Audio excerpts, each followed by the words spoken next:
All right, everybody, Chapter 3. Chapter 3 is Oath of Initiation of an Unidentified Secret Order, from a mother who states that her son took this oath and who must remain unidentified, and a congressional record of House 1913, page 3216, furnished by Dr. Ron Brown. Not yet, O freedom, close thy lids and slumber, for thine enemy never sleeps. Let's get started. Author's note. The author makes no claims whatsoever regarding this oath. It was handed to me by a woman who claimed that her son took this oath. Another source, Dr. Ron Brown, independent of and not known by the first, furnished a copy of the Congressional Record of the House of Representatives dated February 15, 1913, when the same oath is entered as purported to be of the Knights of Columbus.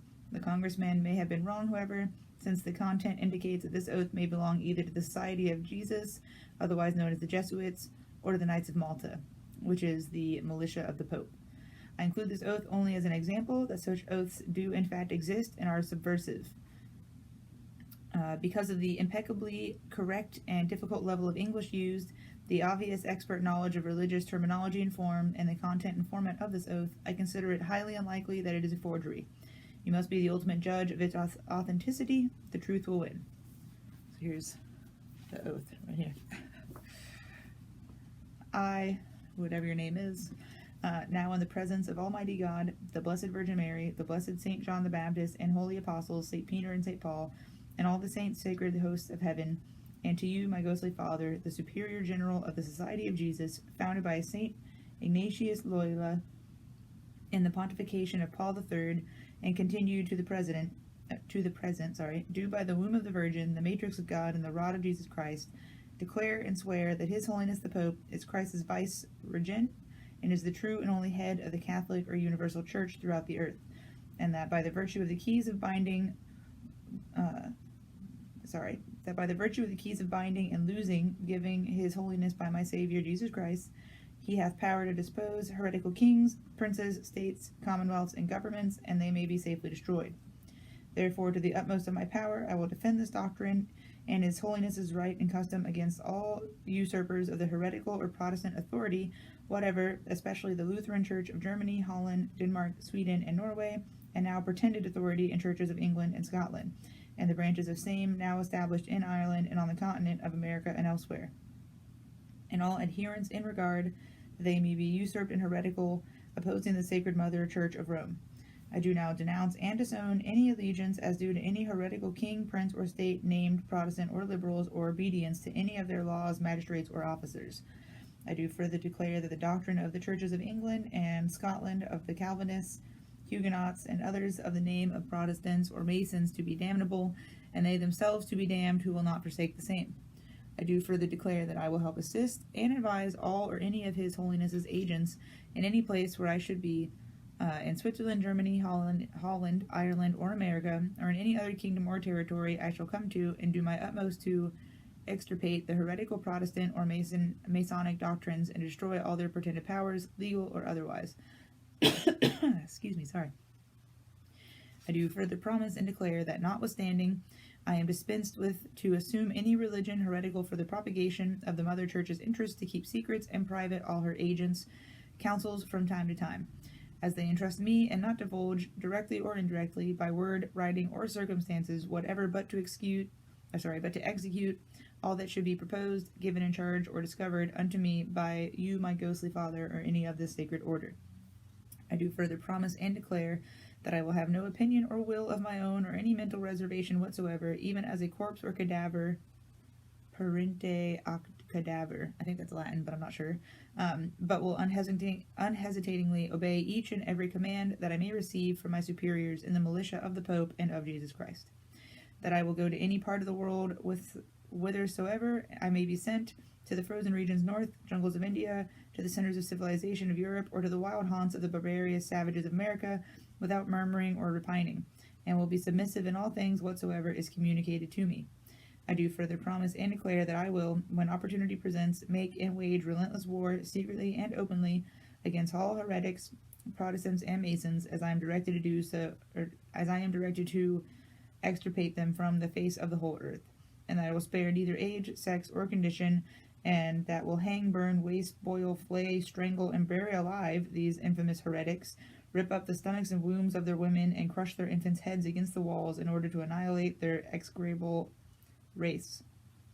That when the same cannot be done openly, I will secretly use the poisonous cup, the strangulation cord, the steel of the poniard, or the leaden bullet, regardless of the honor, rank, dignity, or authority of the persons, whatever may be their condition of life, either public or private, as I at any time may be directed to do so by any agent of the Pope or superior of the Brotherhood of the Holy Father of the Society of Jesus.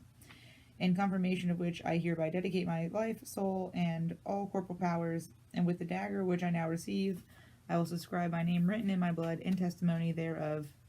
And should I prove false or weaken in my determination, may my brethren and fellow soldiers of the militia of the Pope cut off my hands and feet, and my throat from ear to ear, my belly opened, and sulphur burned therein, with all the punishment that can be afflicted upon me on earth and on my soul, shall be tortured by demons in eternal hell forever. That I will in voting always vote for a K of C in preference to a Protestant, especially a Mason, and that I will leave my party so to do that if 2 Catholics are on the ticket, I will satisfy myself which is the better supporter of Mother Church and vote accordingly. That I will not deal with or employ a Protestant if in my power to deal with or employ a Catholic. That I will place Catholic girls in Protestant families, that a weekly report may be made of the inner movements of the heretics. That I will provide myself with arms and ammunition, that I may be in readiness when the word is passed, or I am commanded to defend the Church, either as an individual or with the militia of the Pope. All of which I, your name here, do swear by the Blessed Trinity and Blessed Sacrament, which I now am to receive to perform, and on part to keep this my oath. And testimony hereof, I take this most holy and blessed sacrament of the Eucharist, and witness the same further with my name written with the point of this dagger, dipped in my own blood, and seal in the face of this holy sacrament. That's a lot. And that is literally chapter 3. Is just that document, which you can decide if you think is real or not. I think it's real because I've read tons of other things, that are based on these same concepts and ideas and secret societies, and this is definitely their verbiage, and their very strange need for murder if you don't agree with them, basically. But anywho, on to chapter 4. So chapter 4 is Secret Treaty of Verona. Precedent and positive proof of conspiracy from Congressional Record Senate 1916, page 6781, and the American Diplomatic Code, volume 2, from 1778 to 1884, Elliott, page 179. Alright, so these are all actual, I don't know if you can see that, records from congressional hearings from the Senate. So 1916, Congressional Record Senate, Mr. Owen. I wish to put in the record the secret treaty of Verona of November 22nd, 1822, showing what this ancient conflict is between the rule of the few and the rule of the many. I wish to call the attention of the Senate to this treaty because it is the threat of this treaty which was the basis of the Monroe Doctrine. It throws a powerful white light upon the conflict between monarchical government and government by the people. The Holy Alliance, under the influence of Metternich, the Premier of Austria, in 1822, issued this remarkable secret document. American Diplomatic Code, 1778 to 1884. The undersigned, specially authorized to make some additions to the Treaty of the Holy Alliance, after having exchanged their respective credentials, have agreed as follows. Article 1.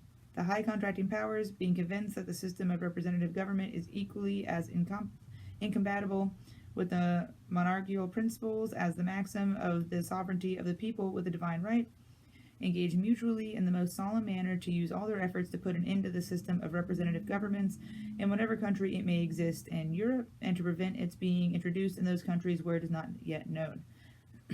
Article 2. As it cannot be doubted that the liberty of the press is the most powerful means used by their pretended supporters of the rights of nations to the detriment of those of princes, the high contracting parties promise reciprocally to adopt all proper measures to suppress it, not only in their own states, but also in the rest of Europe. Article 3. Convinced that the principles of religion contribute most powerfully to keep nations in the state of passive obedience which they owe to their princes, the high contracting parties declare it to be their intention to sustain in their respective states those measures which the clergy may adopt with the aim of ameliorating their own interests so intimately connected with the preservation of the authority of the princes. And the contracting powers join in offering their thanks to the Pope for what he has already done for them, and solicit his constant cooperation in their views of submitting the nations. Article 4. The situation of Spain and Portugal unite unhappily all the circumstances to which this treaty has particular reference. The high contracting parties, in confiding to France the care of putting an end to them, engage to assist her in the manner which may the least compromise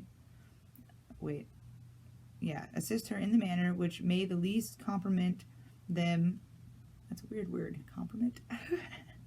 Anyways, them with their own people and the people of France by means of a subsidy on the part of the two empires of 20 million of francs every year from the date of the signature of this treaty to the end of the war. Article 5. In order to establish in the peninsula the order of things which existed before the revolution of Cadiz, and to ensure the entire execution of the articles of the present treaty, the high contracting parties give to each other the reciprocal assurance that as long as their views are not fulfilled, rejecting all other ideas of utility or other measure to be taken, they will address themselves with the shortest possible delay to all the authorities existing in their states and to all their agents in foreign countries, with the view to establish connections tending toward the accomplishment of the objects proposed by this treaty. Article 6. This treaty shall be renewed with such changes as new circumstances may give occasion for, either at a new Congress or at the court of one of the contracting parties, as soon as the war with Spain shall be terminated. Article 7. The present treaty shall be ratified and the ratifications exchanged at Paris within the space of 6 months. This is made at Verona, the 22nd of November, 1822. For Austria, it was Metternich. For France, Chateaubriand. I might not have said that right. For Prussia, it was Bernstedt. And for Russia, it was Nelzorod. Mr. Owen, I asked to have printed in the congressional record this secret treaty because I think it ought to be called now to the attention of the people of the United States and of the world. This evidence of the conflict between the rule of the few versus popular government should be emphasized on the minds of the people of the United States, that the conflict now waging throughout the world may be more clearly understood, for after all said, the great pending war springs from the weakness and frailty of government by the few, where human error is far more probable than the error of the many, where aggressive war is only permitted upon the authorizing vote of those whose lives are jeopardized in the trenches of modern war. Mr. Shafroth. Mr. President, I should like to have the Senator state whether in that treaty there was not a coalition formed between the powerful countries of Europe to reestablish the sovereignty of Spain and the republics of South and Central America. Mr. Owen. I was just going to comment upon that, and I'm going to take but a few moments to do so because I realize the pressure of other matters.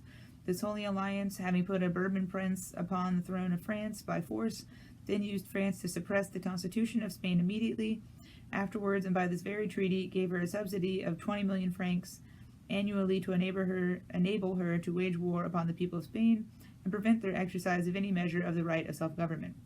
The Holy Alliance immediately did the same thing in Italy by sending Austrian troops to Italy, where the people there attempted to exercise a like measure of liberal constitutional self-government, and it was not until the printing press, which the Holy Alliance so stoutly opposed, taught the people of Europe the value of liberty, that finally one country after another seized a greater and greater right of self-government, until now it may be fairly said that nearly all the nations of Europe have a very large measure of self-government.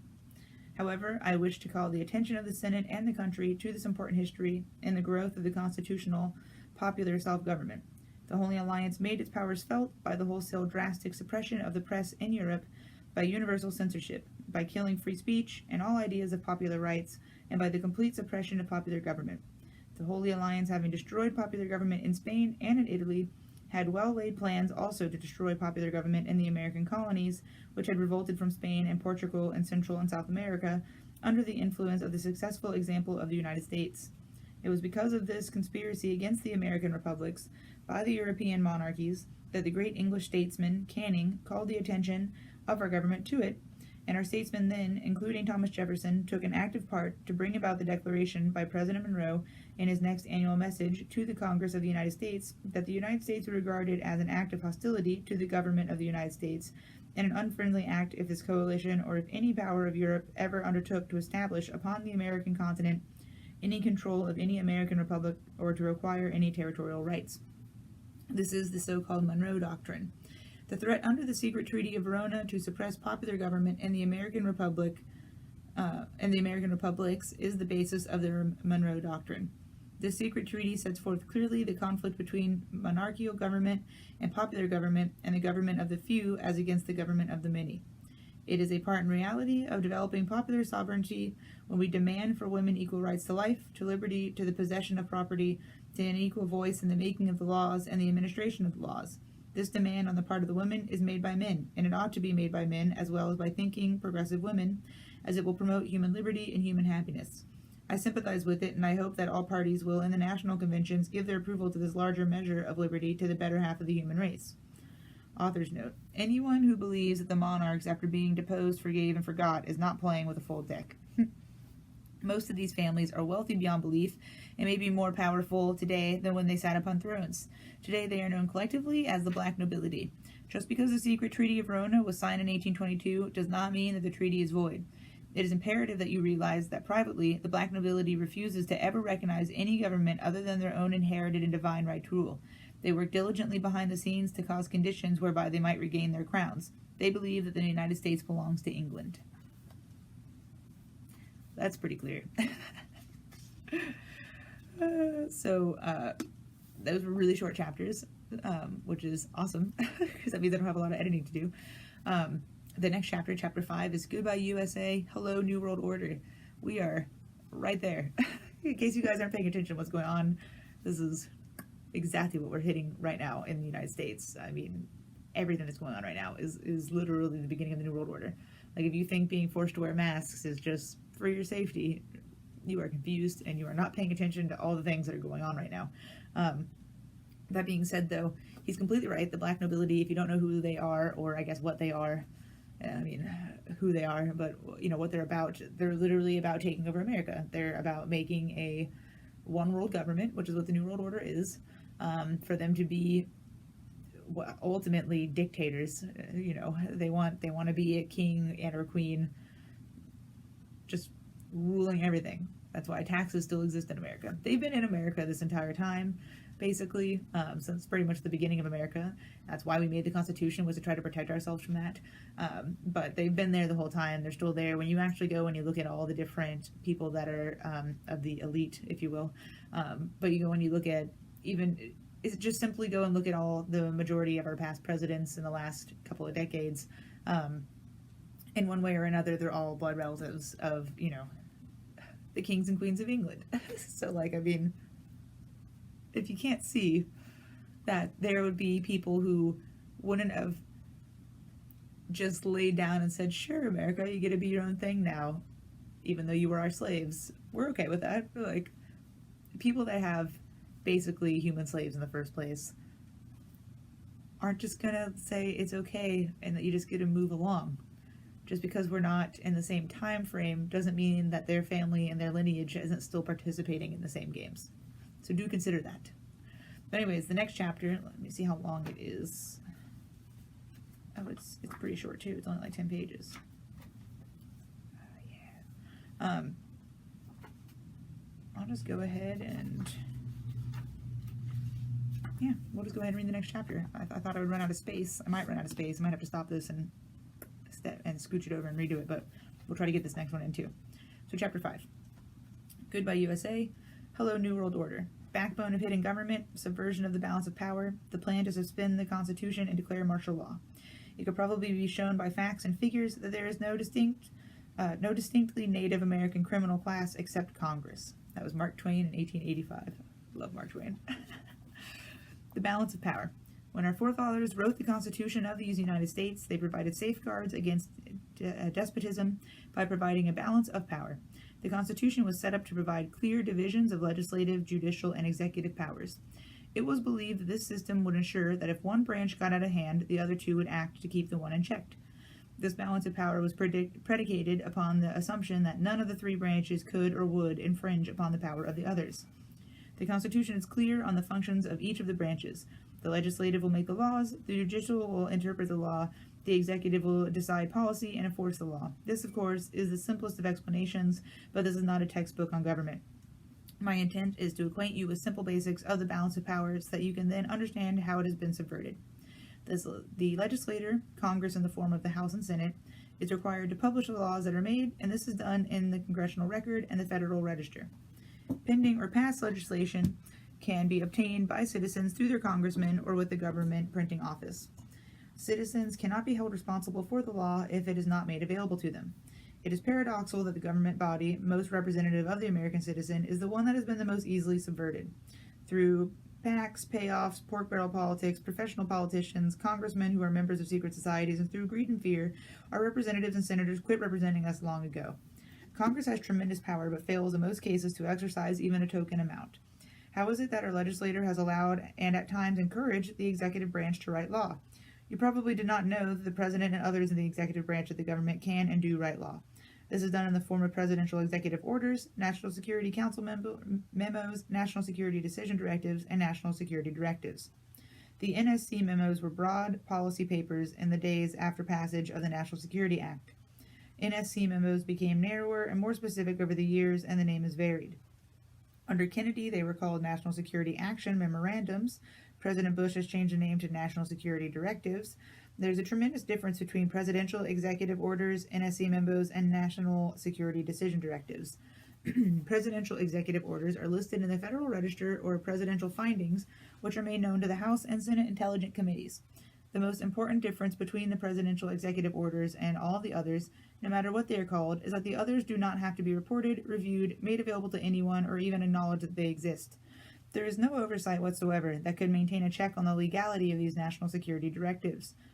The president and others within the executive branch have used these super secret directives to skirt the balance of power and write law without anyone's knowledge. Justification of the president's power to write law through executive orders stems from the failure of the government to resign the declaration of martial law during the Civil War. In effect, the United States has been under martial law ever since Lincoln's administration. The NSDs are powerful, hidden, and dangerous tools. They were prolific during the Reagan administration. Over 300 were written, with no more than 50 ever leaking out to undergo public scrutiny. Yet most Americans have never heard of these subversive weapons. They are being used to destroy our Constitution. I believe that everyone should know about this corruption of government. Congress has turned a blind eye to these abuses of executive power. At 3:30 a.m. Saturday, August 4th, 1990, the Senate made it even easier for the executive branch to subvert the Constitution and may have made George Bush the first American king.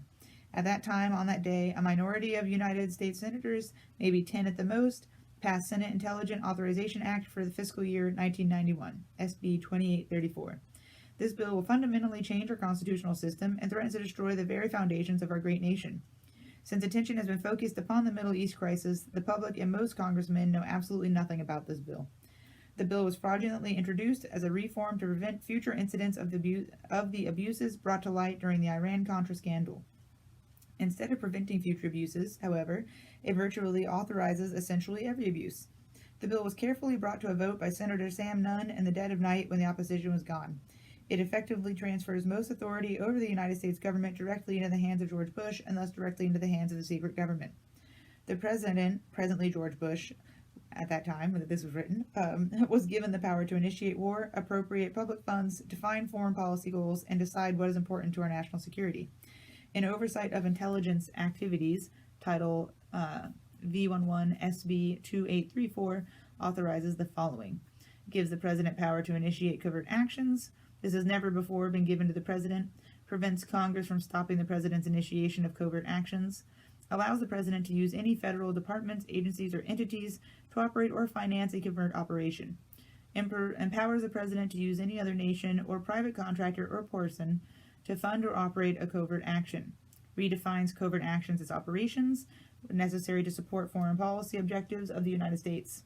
A definition that is so vague and broad as to be essentially unlimited. For the first time, officially claims the right of the United States to secretly interfere in the internal, political, economic, or military affairs of other countries and direct and flagrant violation of international law. Requires that the President prepare and deliver a written finding to the Intelligence Committee of the Congress, but allows the President to omit extremely sensitive matters and authorizes the President to claim executive privilege if Congress asks too many questions. There are no penalties in the bill for violating any of its provisions, including the provision requiring a finding. Why should there be? This bill has literally handed the power of all the branches of government to the President on a silver platter. President Bush is now truly American King George I. SB 2834 gives Bush the power to use any agency or branch of the government and any appropriated funds from any agency or branch of the government for covert action, even if they were never appropriated for that purpose. The bill effectively prevents any oversight by anyone and allows the executive branch to skirt the law and escape accountability. This will be done using national security directives. A few examples of past NSD directives that have come to light will help you understand the seriousness of the matter. They will be listed in the following paragraphs under the heading of the subject matter of the NSDDS. NSDD, sorry. The NSDD 84. Safeguarding National Security Information, Secrecy on 3/11/83, declassified in full. Subject: This directive drastically expands restrictions on government employees' freedom of speech. Those with access to classified information were required to sign a non-disclosure agreement. Those with access to a special category of classified information were made to agree to pre-publication review of any future writings. The use of polygraphs was authorized. Purpose: prevent disclosure of information that could damage national security. Consequences: the polygraph requirement was rescinded due to congressional opposition. Secrecy restrictions were imposed on more than 4 million government employees and contractors for more than 50 executive agencies. Many reporters' contacts were shut down. Government employees, unions, and members of Congress sued to protect the rights of whistleblowers, and the Supreme Court recently sent the case back to the district level for review. An author's note. SDD 84 indicates that John Lear, Robert Lazar, Bruce Maccabee, Stanton Friedman, Clifford Stone, and many others may be active government agents. They were all working in government jobs or for government contractors, and all of them were subject to this executive order. NSDD 84 was not used to silence them, which seems to indicate that they had executive approval in each and every instance. NSDD 17. Deterring Cuban models covert action in Nicaragua, 11/23/81. This was classified. Subject: The Central Intelligence Agency was given authority to create the Contras and work with foreign governments as appropriate, to undermine the Sandinista governments of Nicaragua. The purpose: to stop the flow of arms from Cuba and Nicaraguan sources to the Salvadoran rebels. Consequences: the CIA was given $19 million to assemble and arm a force of 500 Contras to join with 1,000 exiles already being trained by Argentina. Scores of operatives arrived in Honduras, armed shipments from Miami began, and the Contra War was set in motion. NSDD 77. Management of public diplomacy relative to national security. This is on the 1st January 14 of 1983.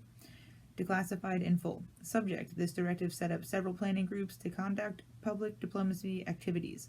It ordered organizational support for foreign governments and private groups to encourage the growth of democratic political institutions and practices. Purpose: to mobilize international and domestic support for our national security objectives. Consequences: created propaganda ministries in the National Security Council, the State Department, and the White House that concentrated on, in the words of the NSC staff member in charge of the program, gluing black hats on the Sandinistas and white hats on UNO. The Contras united Nicaraguan opposition. Stories were planted in the press, journalists were pressured. The General Accounting Officer later found that these activities violated the law banning covert propaganda inside the United States. How many other covert propaganda programs do you think are operating against the American citizens? I can assure you that there are many more than you would ever believe. NSDD 138. International Terrorism. This was April 3rd, 1984. Classified. Subject: This directive endorsed the principle of preemptive strikes and retaliatory raids against terrorists and called on 26 federal agencies to recommend specific measures to combat terrorism. The purpose: to lessen international terrorism and free U.S. hostages in Lebanon.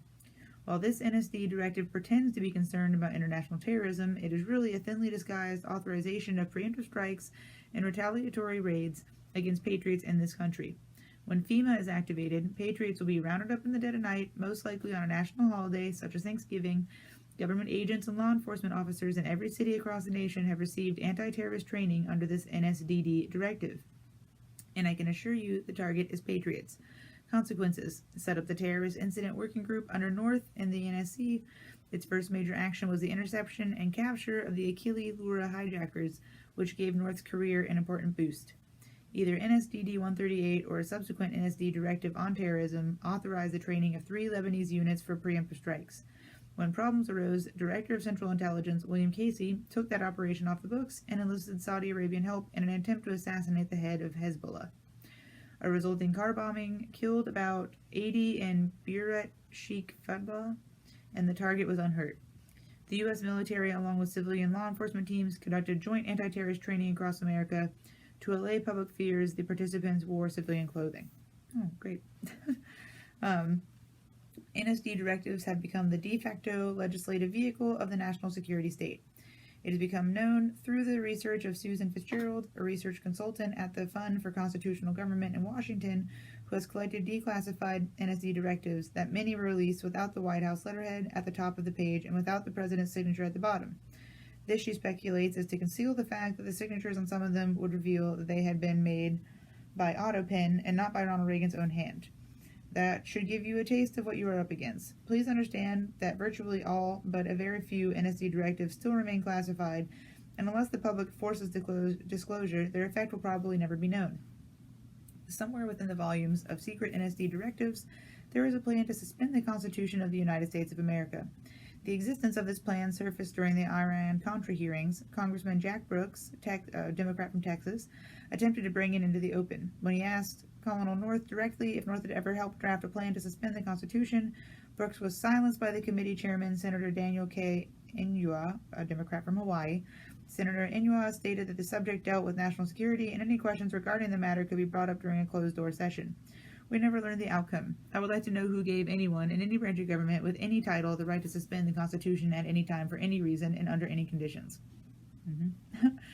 I believe the plan to suspend the Constitution is directly tied to the underground facility called Mount Weather and to the Federal Emergency Management Agency, FEMA. Mount Weather is so shrouded in secrecy that 99.9% of Americans have never even heard of it. FEMA, however, is another story. Remember Hurricane Hugo? Remember the federal agency FEMA that was sent to handle the emergency and was thrown out by the citizens because of gross incompetence? FEMA was incompetent because emergency management is just a guise for its real purpose, which is to take over local, state, and federal government in case of a national emergency. The only way FEMA could do such a thing is if the Constitution were suspended and martial law were to be declared. Therefore, its very existence is proof positive that a plan to suspend the Constitution does in fact exist. Mount Weather. Just outside of a sleepy little town called Bluemont, Virginia, about 46 miles west of Washington, D.C., is an area of wilderness covering what has been called the toughest granite rock in the eastern United States.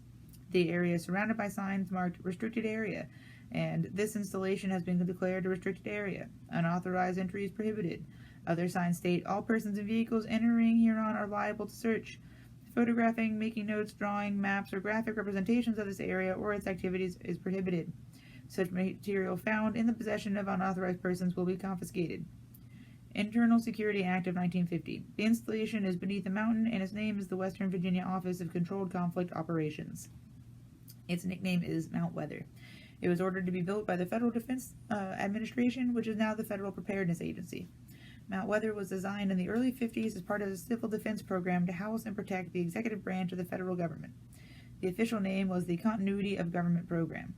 Congress has repeatedly tried to discover the real purpose of Mount Weather, but so far has been unable to find out anything about the secret installation.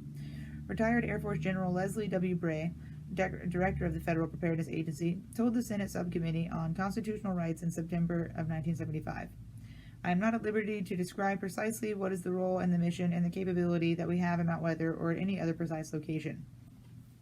In June 1975, Senator John Tooney, a Democrat of California, chairman of the Subcommittee on Constitutional Rights, charged that Mount Weather held dossiers on at least 100,000 Americans. He later alleged that the Mount Weather computers, described as the best in the world, can obtain millions of pieces of additional information on the personal lives of American citizens simply by tapping the data stored at any of the other 96 federal relocation centers. 1989. This is when this book was written. Let's remember that. I know from my stint with the Office of Naval Intelligence that these dossiers consist of information collected about American patriots, men and women, who are most likely to resist the destruction of our Constitution and the formation of the totalitarian police state under the New World Order. The Patriot Data Bank is constantly updated so that when the appointed hour arrives, all patriots can be rounded up with little of any effort. The plan calls for this to be accomplished in the dead of night on a national holiday. The most likely holiday is Thanksgiving, when everyone, no matter the religion, race, or creed, will be at home. The targets will be ripe for the picking after a heavy meal, maybe some alcoholic beverage, and during a deep sleep. There is a traitor in the Patriot movement who provides the secret government with accurate names and addresses of patriots who will fight to protect and defend the Constitution. My recommendation is that no patriot should ever be at home or at the home of any family member on any holiday ever again until the traitors have been hung and the Constitution restored as the supreme law of the land. Some sources state that Mount Weather is virtually an underground city, complete with dormitories, private apartments, streets, sidewalks, cafeterias, hospitals, water purification systems, power plants, office buildings, a lake fed by fresh water from underground springs, a mass transit system, and many other astounding things. Several disturbing facts emerge when one researches Mount Weather. One is the conclusion that a complete parallel government exists at the site. 9 federal departments exist there: Agricultural, Commerce, HEW, HUD, Interior, Labor, State, Transportation, and the Treasury. Apparently, at least 5 federal agencies are also in residence: FCC, Selective Service, Federal Power Commission, Civil Service Commission, and the Veterans Administration. 2 privately owned corporations have offices at Mount Weather: the Federal Reserve and the U.S. Post Office. There is also an office of the presidency. What makes all this upsetting is that there is a president and a complete set of cabinet officers in residence at Mount Weather. Who are they and who appointed them? Where is such a thing provided for in the Constitution of the United States of America? Mount Weather is the operational center, the hub of over 96 other underground federal relocation centers scattered across the United States. The majority of these appear to be concentrated in Pennsylvania, Virginia, West Virginia, Maryland, and North Carolina. Each of these facilities contains computer data banks holding information not on enemy agents, Soviet diplomats, or suspected terrorists, but on American citizens and patriots. A list of other files kept at the facilities was furnished to the Subcommittee on Constitutional Rights in 1975. The list included military installations, government facilities, and communications, transportation, energy and power, agriculture, manufacturing, wholesale and retail services, manpower, financial, medical and educational institutions, sanitary facilities, population, housing, shelter, and stockpiles. The committee concluded that these databases operates with few, if any, safeguards or guidelines. Senator James Aberzek, a Democrat, South Dakota, a member of the subcommittee, said, "I feel the entire operation has eluded the supervision of either Congress or the courts." Chairman Tunney said, "Mount Weather is out of control. Nothing was done by Congress to rectify the situation, however, and Mount Weather remains out of control." Former high-level officials from Mount Weather agree that the base at Mount Weather is much more than a standby government facility or storage center for the preservation of records. They describe it as an actual government in waiting. That's terrifying. We do not merely store essential information. The facility attempts to duplicate the vital functions of the executive branch of the administration. As stated above, according to my research, this includes the president and all cabinet members actually in residence. Protocol even demands that the subordinates address them as Mr. President or Mr. Secretary. Most of these mysterious appointees have held their positions through several administrations. We just act on the orders of the President in national emergencies and on former Mount Weather official. Said one former Mount Weather official, sorry. The FPA, in its 1974 annual report, stated that studies conducted at Mount Weather involve the control and management of domestic political unrest where there are material shortages, such as food riots, or in strike situations where the FPA determines that there are industrial disruptions and other domestic resource crises. The report states that the bureaucracy at Mount Weather invokes what is called civil crisis management. Officials who were at Mount Weather and who have furnished us with data say that during the 1960s, the complex was actually prepared to assume certain governmental powers at the time of the 1961 Cuban Missile Crisis and the assassination of President Kennedy in 1963. The source said that the installation used the tools of its civil crisis management program on a standby basis during the 1967 and 1968 urban riots and during a number of national anti-war demonstrations against the administration by the American people. Daniel J. Cronin, who was the assistant director for the FPA, outlined a massive surveillance and manipulation program that is directed against the American population on a continuing basis. The FPA has organized an impressive armament of resources and equipment. Mr. Cronin described in an interview his agency's attitude towards its wide-ranging surveillance program. "We try to monitor situations," he said, "and get to them before they become emergencies. No expense is spared in the monitoring program." He cited reconnaissance satellites, local and state police, intelligence reports, and law enforcement agencies of the federal government as examples of the resources available to the FPA for the information gathering. The only document that I was able to find that attempts to outline some of the statutory authority of Mount Weather is Executive Order 11490. It was drafted by General George A. Lincoln, former director for the Office of Emergency Preparedness, preceded the FPA, and was signed into law by President Nixon in October of 1969. The Executive Order 11490 superseded Executive Order 11051, signed on October 2nd, 1962, by President Kennedy. Kennedy's order used the language, whereas national preparedness must be achieved, as may be required to deal with increases in international tension, with limited war or with general war, including attack upon the United States. Nixon's orders began, whereas our national security is dependent upon our ability to assure continuity of government at every level in any national emergency type situation that might conceivably confront the nation. Nixon has deleted any reference to war, imminent attack, and general war from the order and replaced them with the phrase, during any emergency that might conceivably occur. Like Corona. Or crazy BLM riders and other such things. Nixon's orders, which is the one in effect today, allows the government to, in the form of FEMA, to suspend the Constitution for literally any reason they decide to call a national emergency.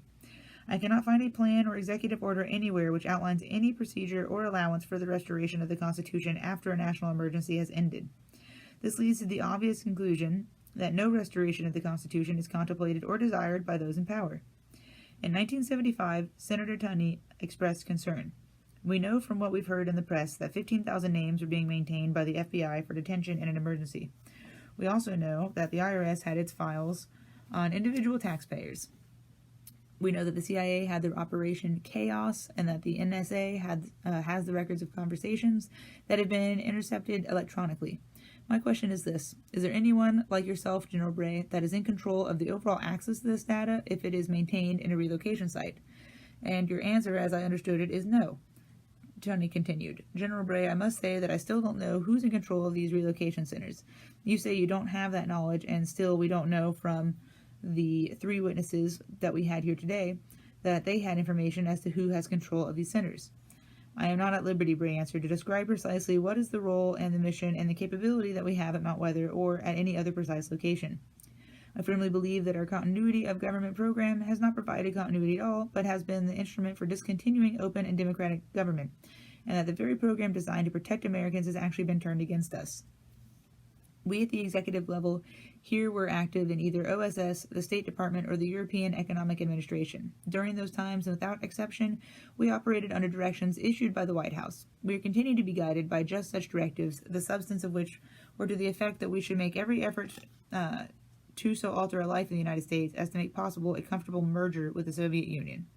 It's H. Rowan Gaither, President of the Ford Foundation, 1953. Here's the some sources if you would like to.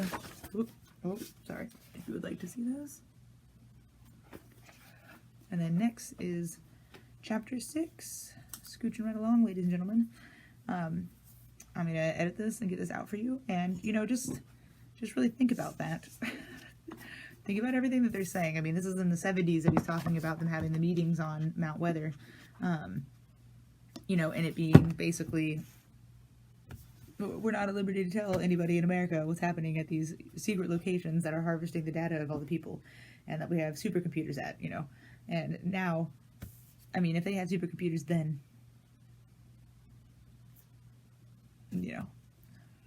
think about that. Where are we now?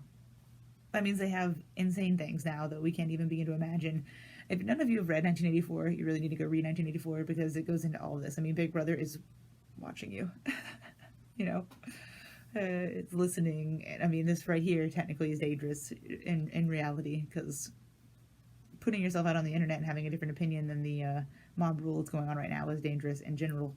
I mean, I'm technically reading a book that a man was murdered for writing, for talking about these things. It's we gotta band together, guys.